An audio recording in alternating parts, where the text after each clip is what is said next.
दोस्तों इस वीडियो में हम सीखने वाले हैं मैकडी इंडिकेटर स्ट्रेटेजी के बारे में और साथ में एक ऐसा इंडिकेटर कंबाइन करेंगे ताकि हमें डबल कंफर्मेशन मिले, हमारे फॉल्स सिग्नल्स रिमूव हो और हमको ज्यादा विनिंग ट्रेड्स मिले। तो चलिए देख लेते हैं स्क्रीन के ऊपर कि हम इस स्ट्रेटेजी को कैसे सेटअप करते हैं और उसको यूज कैसे करते हैं। तो यहाँ पे मैंने ट्रेडिंग व्यू ओपन किया हुआ है, आप कोई भी चार्टिंग सॉफ्टवेयर यूज कर सकते हैं। सबसे पहले हमें क्या करना होगा, हमें इंडिकेटर्स में जाना होगा और हम सर्च करेंगे मैकडी और उसको ऐड कर लेंगे। तो यहाँ पे आप देख सकते हैं मूविंग एवरेज कन्वर्जन डाइवर्जेंस, इस पे क्लिक कर लेंगे तो ये हमारा चार्ट पे ऐड हो जाएगा। यहाँ पे जो ब्लू लाइन आप देख रहे हैं ये है मैकडी लाइन और ये कैलकुलेट होता है 26 EMA में से 12 EMA सब्ट्रैक्ट करने के बाद। ये जो ऑरेंज लाइन देख रहे हैं ये है सिग्नल लाइन, ये बनती है 9 पीरियड EMA मैकडी लाइन के ऊपर कैलकुलेट करके। यहाँ पे जो आप बार्स देख रहे हैं ग्रीन और ये रेड, ये है हिस्टोग्राम जिसको बोलते हैं हम। और ये जो लाइन जिसपे ये हिस्टोग्राम बन रहा है, जिसके ऊपर हिस्टोग्राम ग्रीन में बन रहा है, नीचे रेड में बन रहा है, ये होती है जीरो लाइन। और जितना बड़ा गैप आप ब्लू लाइन और ऑरेंज लाइन में देखेंगे उतना ही ज्यादा मोमेंटम हम उस पर्टिकुलर टाइम पर कंसिडर कर सकते हैं। तो जनरली ट्रेडिंग करने के लिए मैकडी को कैसे यूज किया जाता है ट्रेडिशनली, वो है जब भी ब्लू लाइन ऑरेंज लाइन को नीचे से क्रॉस करेगा, मतलब जीरो लाइन के नीचे से क्रॉस करेगा, तब बाइंग किया जाता है। और जब भी ब्लू लाइन यानी मैकडी की line orange line signal line को ऊपर से नीचे की तरफ क्रॉस करता है और जीरो लाइन के ऊपर होता है, तब सेलिंग की जाती है। बट अगर आप इसको इस तरीके से सिंपली यूज करेंगे तो आपको फॉल्स सिग्नल्स मिल सकते हैं।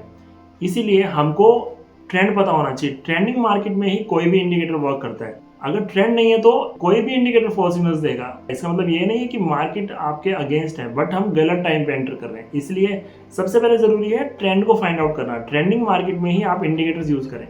तो ट्रेंड को फाइंड करने के लिए हम क्या करने वाले हैं, मूविंग एवरेज का यूज करने वाले। तो मैं मूविंग एवरेज को ऐड कर लेता हूँ। इंडिकेटर्स में जाके मूविंग एवरेज को ऐड कर लेंगे हम, मूविंग एवरेज एक्सपोनेंशियल। और moving average by default 9 value होती है, लेकिन हम इसको चेंज करेंगे 200 कर लेंगे।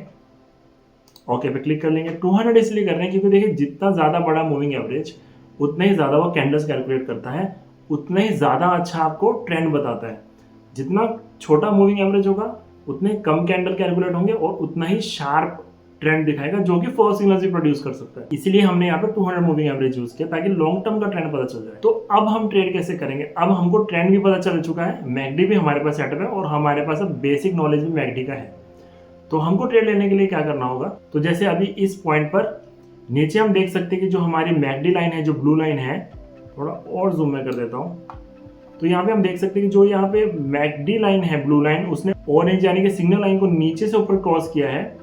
और ऊपर भी अगर हम देखें तो ये 200 मूविंग एवरेज के ऊपर है और इसके ऊपर मूव कर रहा है, यानी कि अप ट्रेंड में जाने लग रहा है। और नीचे भी हमको पता चल रहा है कि मैकडी लाइन ने सिग्नल लाइन को क्रॉस कर दिया है और हमारा हिस्टोग्राम का आप गैप देख सकते हैं, ज्यादा मोमेंटम वाला है, ज्यादा बड़ा गैप है। तो ये हमारे 3 कंफर्मेशन हो गए, मूविंग एवरेज का, सिग्नल लाइन का और ज्यादा बड़ा गैप यानी हिस्टोग्राम का मोमेंटम। तो ये हमारा एंट्री लेने का पॉइंट तैयार हो चुका है। तो इसमें हम एंट्री ले सकते हैं और आपके हिसाब से जो भी आपका रिस्क टू रिवॉर्ड रेशियो है 1:1.5 या 1:2, इवन 1:3, उसको यहाँ पे सेट कर सकते हैं। तो अगर हम यहाँ पे रिस्क टू रिवॉर्ड रेशियो देखें तो यहाँ पर अगर मैं लॉन्ग पोजीशन डालता हूँ और स्टॉप लॉस के लिए हम स्टॉप लॉस रखेंगे मूविंग एवरेज के नीचे, और जो हमारा रिवॉर्ड है वो हम 1:3 के हिसाब से रख सकते हैं, 1:2 के हिसाब से रख सकते हैं। तो यहाँ पर तो इजीली आपका 1:3 का रिस्क टू रिवॉर्ड रेशियो भी अचीव हो रहा है। और एक और बात मैं बताना चाहूँगा कि देखिए जब भी आपके कंडीशंस मीट होंगे तभी आप ट्रेड लीजिए, जबरदस्ती कोई ट्रेड मत लीजिए। और एक बात, ये जो 200 EMA है ये एक तरह से मैग्नेटिक सपोर्ट रेजिस्टेंस का काम करता है। जब भी प्राइस इससे बाउंस करता है तो वापस इस 200 EMA पे आएगा, क्योंकि ये एक मैग्नेटिक और एक डायनामिक सपोर्ट रेजिस्टेंस प्राइस को वापस पुल करता है। तो अब इसमें सेलिंग साइड की अपॉर्चुनिटी देख लेते हैं हम कैसे फाइंड आउट करते हैं। तो जैसे अब यहाँ पे आप देख सकते हैं कि मूविंग एवरेज से काफी ऊपर जा चुका है प्राइस, तो एक ने एक पॉइंट पर मूविंग एवरेज के पास वो आएगा ही, क्योंकि प्राइस मूविंग एवरेज से बाउंस करता है। फर्स्ट पॉइंट तो हो गया मूविंग एवरेज से इस प्राइस का गैप। दूसरा, मैकडी में अगर आप देखेंगे तो ब्लू लाइन ने ऑरेंज लाइन को ऊपर से नीचे की तरफ क्रॉस किया है और ये जीरो लाइन के अबव है, ठीक है। और यहाँ पर हिस्टोग्राम में भी अच्छा मोमेंटम हमें नजर आ रहा है, तो हम इस पॉइंट पर एंट्री ले सकते हैं और टारगेट हम मूविंग एवरेज रख सकते हैं। और अगर इस तरह की गैप वाली कंडीशन हमको बाइंग साइड पर देखनी है तो वो भी हम देख सकते हैं। तो जैसे अब इस पॉइंट पर हम देख सकते हैं कि यहाँ पर जो प्राइस है वो 200 EMA से काफी दूर आ चुका है। एक पॉइंट पे जाके 200 मूविंग एवरेज का ये सपोर्ट जरूर लेगा। तो इसलिए फर्स्ट पॉइंट हमारा ये हो गया, प्राइस 200 EMA से काफी दूर है। सेकंड हमारा जो कंफर्मेशन है वो ये है कि यहाँ पर मैकडी ने सिग्नल लाइन को नीचे से ऊपर की तरफ क्रॉस किया है और ये जीरो लाइन के नीचे है, ठीक है।